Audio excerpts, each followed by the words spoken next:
Hello YouTube, Jason here today. What am I up to today? Well, I'm gonna make a repair on the Model T that I've been wanting to do for a while, but just haven't had a chance. So what we're gonna do today is rebuild my coil box. It's at least 35 years old.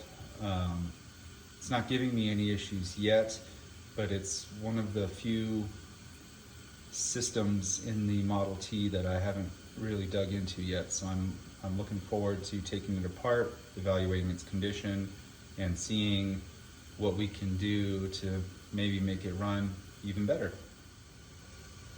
So to get started with this repair, what I'm gonna do is disconnect the coil box.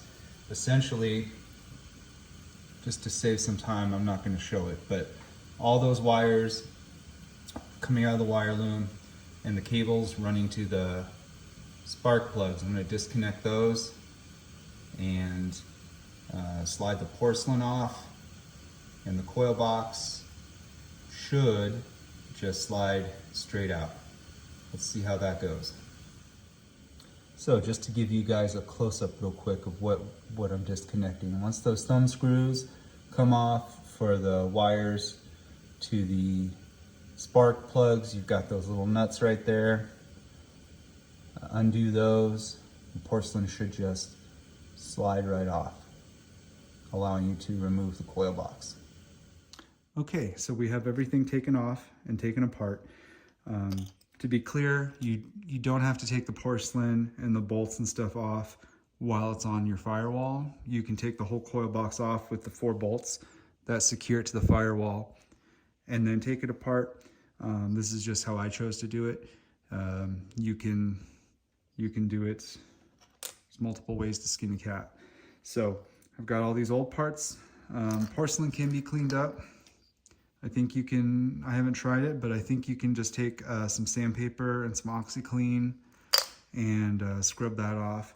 I say porcelain, but I use porcelain and ceramic interchangeably, but I think the correct term for these are ceramic. And then I undid the screws holding the board to the box. And I just wanted to show you what it looked like when I got it apart. It actually doesn't look to be in too bad condition considering, but I'm going to go ahead and replace it anyway. One thing you want to take note of when you take your box apart is where this wire is running, because you will have to replace this wire on the new kits. And it basically attaches the positive post to the battery. So what I'm going to be doing is replacing all the old hardware with brand new hardware from the vendors. The highlight of this setup that I'm really looking forward to is the plastic replacement for the wood. So this won't swell, it won't carbon trace. It'll maintain a good electrical contact for forever, basically. It's plastic. They have all of the holes drilled out. You can use it for any model of coil box. You just are going to need to be mindful of where your positive wires run. And I'll get to that here in a little while. So what I'm going to do next is I'm going to clean my box off. It doesn't need to be cleaned up too much, but I am gonna clean it up and unpack the new hardware and start putting it together, and then I'll come back, I'll show you what I'm doing and what you should be doing. Before I get too far along, I want to point out a couple of things. So on the new hardware kit, make sure you check the wiring every once in a while. These may not be crimped all the way, and this is just crimped on there. I'm going to go ahead and follow it up with just a tiny bead of solder. You don't have to, but I'm going to, just to make sure that that is that has a really good electrical contact. And if you choose to reuse your original hardware, you certainly can. These bolts can just be cleaned up. They're carriage bolts, they're copper plated. You should be able real easy to just polish those up and reuse them if you would like. I'm not going to. I'm going to just go with all new hardware. I do suggest you replace your fiber washers. These are probably pretty old and worn out, with new ones at least. Beyond that, you should be able to reuse everything. So I'm going to go ahead, clean this up, and continue. Okay, so I've washed my coil box. I just washed it with soap and water because the paint was intact and very good. So while that's drying, I'm going to start preparing the plastic, the top back piece. So what I wanted to show you is the bolts that come with the kit are your typical carriage bolts that are squared just below the head. The kits that you buy, the plastic ones from the vendors, have just your round holes drilled for the bolts. They aren't adjusted at the end to fit a carriage bolt. So what you can see is if you just try to put the carriage bolt in there, it sits way too proud, and that will not allow your coil to slip into the coil box. Now what I did over here to get that to fit is I used an idea that I borrowed from another Model T YouTuber, and I took a 1/4 inch drill bit. I taped it maybe 1/8 of an inch or so, just ever so slightly longer than the depth of the carriage bolt head. That way I don't drill too deep. And then taped it off. I put a vice grip on it so that by hand I could do this. You want to do this by hand because you're not trying to drill all the way through. And since this plastic is soft, it's a lot softer than wood. If you try to use a drill to do this, you will inevitably drill all the way through, and then that would be bad. So I just went ahead, I taped it, fit it over the hole there, and just very carefully by hand, widen out the top of that hole, and then clean out the plastic. So since I've already shown that, I'm going to go ahead and do that to all the other holes and come back and give you guys an update. Okay, I drilled out all of the holes. A couple of things worth pointing out. The contacts need to point down, the tips of them.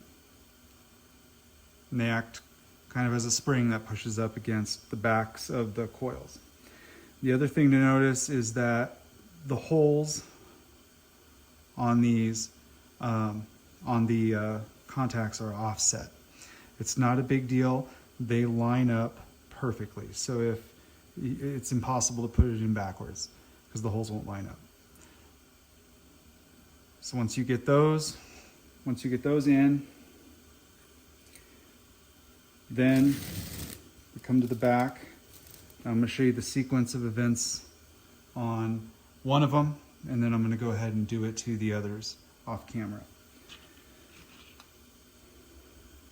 So you take your ceramic insulator, you put that on there. Take one of your washers, you put that on there. Then you put one of these little nuts on there, and you're going to tighten that down.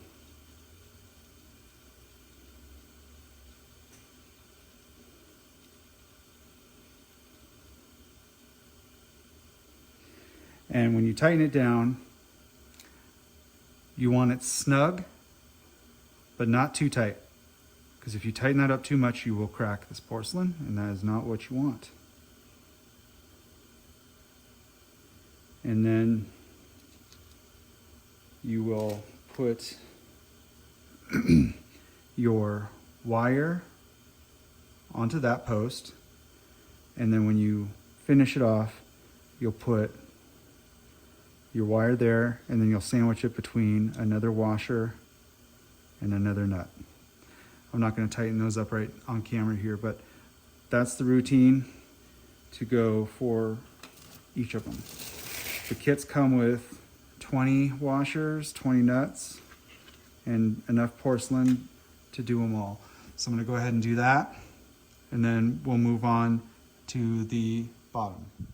Okay, so the next part is to set up the positive terminal bar to the bottom of the plate, and we're going to wire it. Now, my coil box does not have the key on the front, and that matters with regards to how this is wired. So if you have a key on the front of this, your coil box, it's going to be a different process. And I'm not set up to really go into that process. So my wiring and setup here is for boxes that do not have a key on the front of them. So we take the bottom part, and there is a groove for this bar. We're just going to dry fit it, make sure that when it's lying flat, that all the holes in the bar line up to the holes in the back. This one looks pretty good, so I'm not going to worry about that. And then traditionally these would have been riveted on, but the vendors instead supply this threaded screw pseudo rivet that you'll feed it through the hole, and then you'll just kind of tighten it down. So what we're going to do is we're going to do these two first, and then this one's where our positive wire is going to attach to. Let me show you what that looks like on the bottom. Now,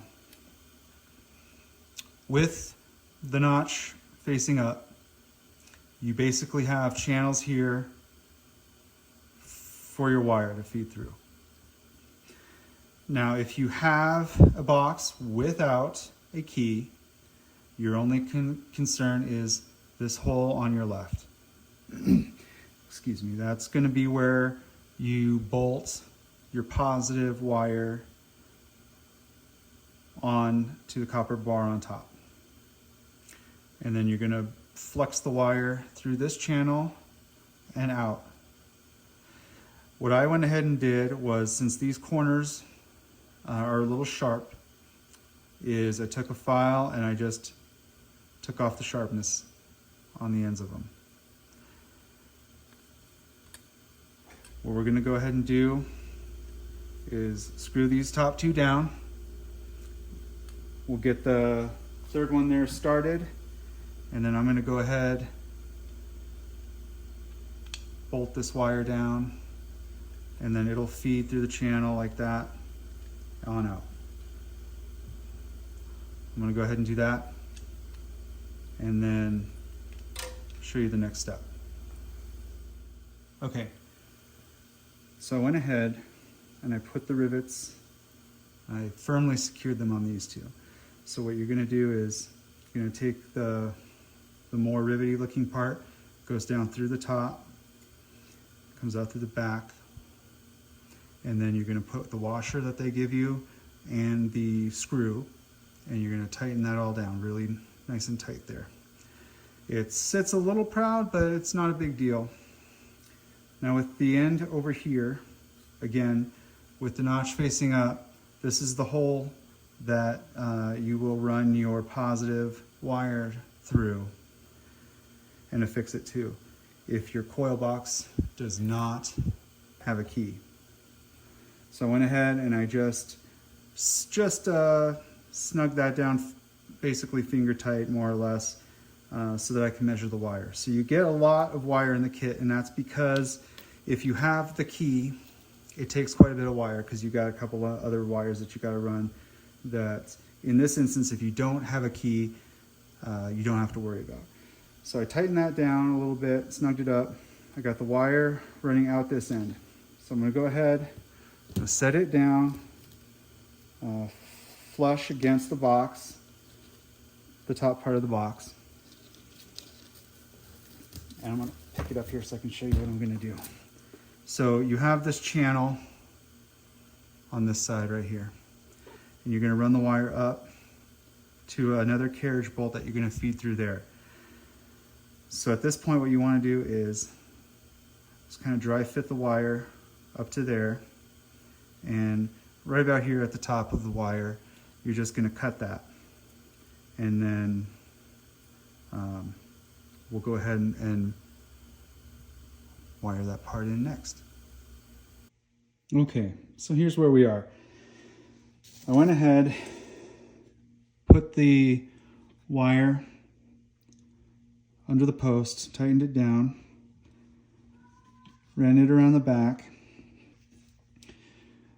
I cut off some of the sheathing, and then to get it to stick to the post, or to secure it to the post, what I did was I took my Dremel and one of the carriage bolts and I cut a notch into it, kind of like a flathead screw. That let me put the wire into it and then solder it in place, so it'll have a really good electrical contact. Then I went ahead and I dry fitted this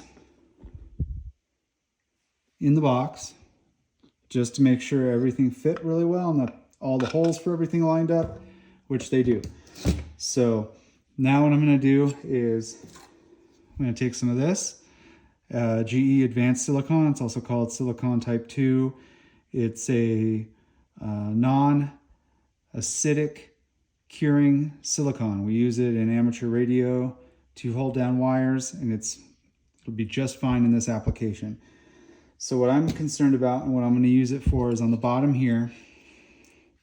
Even though this is recessed and it's elevated, just to protect it from any water that may get in there, I'm going to go ahead and fill this groove up with some of that silicone, let it dry, get everything mounted into the box, and then once I get this carriage bolt seated in here and secure, I'm going to go ahead and cover this also with that silicone. And that'll also help act as an insulator against any shorts to these contacts. I'm not concerned that that'll happen, but I'm going to go ahead and just be super safe and use some of that silicone on it. And then once that all cures, I'm going to put it back in the box, starting with the bottom screw underneath. I'm going to screw bottom plate to the bottom of that box, and then I'm going to screw the back part of this in place. Do these 4 on each side, and then I will go ahead and screw these in to secure this back plate to the bottom plate.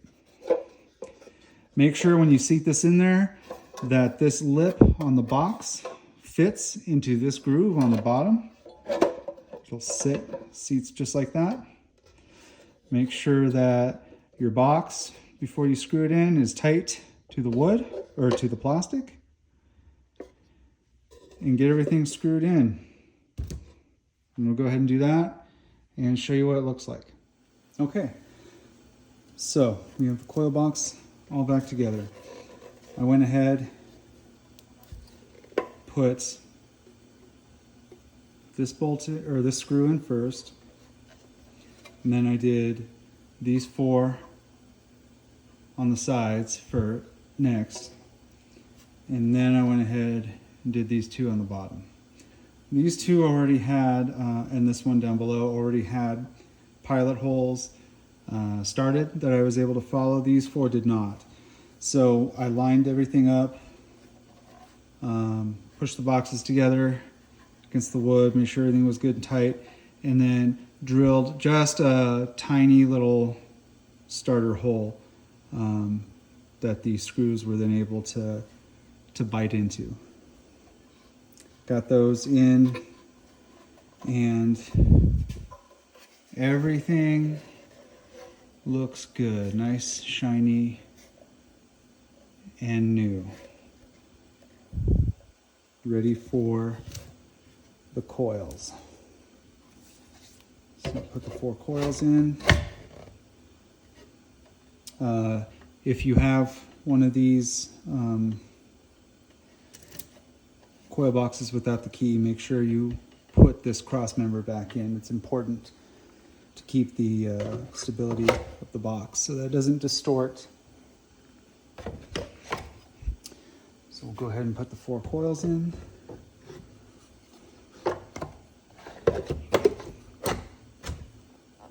Make sure they're in snug and they feel good. And we'll put the lid on.